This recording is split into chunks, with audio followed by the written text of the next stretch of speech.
გამარჯობა, დღეს 30 ივლისია. წარმოგიდგენთ 10 ყველაზე ცნობილ ადამიანს, რომელიც ამ დღეს დაიბადა. 1947 წლის 30 ივლისს დაიბადა ავსტრიული წარმოშობის ამერიკელი ბოდიბილდერი, მსახიობი, ბიზნესმენი და პოლიტიკოსი არნოლდ შვარცნეგერი. 1993 წლის 30 ივლისს დაიბადა პორტუგალიელი ფეხბურთელი ანდრე გომეში.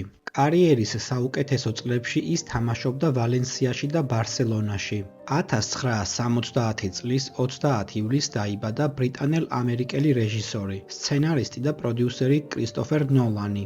ის ითვლება 21 საუკუნის ერთ-ერთ საუკეთესო რეჟისორად. მას მიღებული აქვს მრავალი პრესტიჟული ჯილდო, მათ შორის 2 ოსკარი, 1 ოქროს გლობუსი და 2 ბაფთა. 1995 წლის 30 ივლისს დაიბადა მექსიკელი ფეხბურთელი ირვინგ ლოსანო. 2023 წელს ის გახდა იტალიის ჩემპიონი ნაპოლისთან ერთად. 1974 წლის 30 ივლისს დაიბადა ამერიკელი მსახიობი და პროდიუსერი ჰილარი სვონკი. მას მიღებული აქვს მრავალი პრესტიჟული ჯილდო, მათ შორის 2 ოსკარი, ოქროს გლობუსი და ბაფთა. 1964 წლის 30 ივლისს დაიბადა გერმანელი ფეხბურთის ლეგენდა იურგენ კლინსმანი.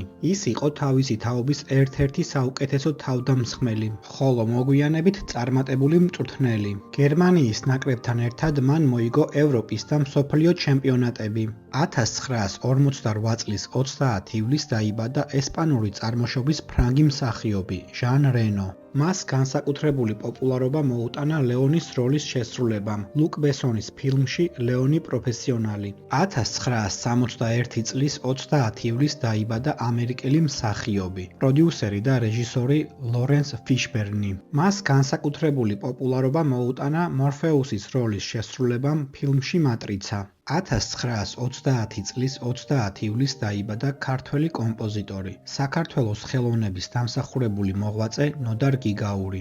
1890 წლის 30 ივლისს დაიბადა ქართველი კომპოზიტორი ვიქტორ დოლიძე. ის არის პირველი ქართული კომიკური ოპერის „ქეთო და კოტეს“ ავტორი. და კომენტარე შენ რომელი ცნობილი ადამიანი იცი, რომელიც ამ დღეს არის დაბადებული.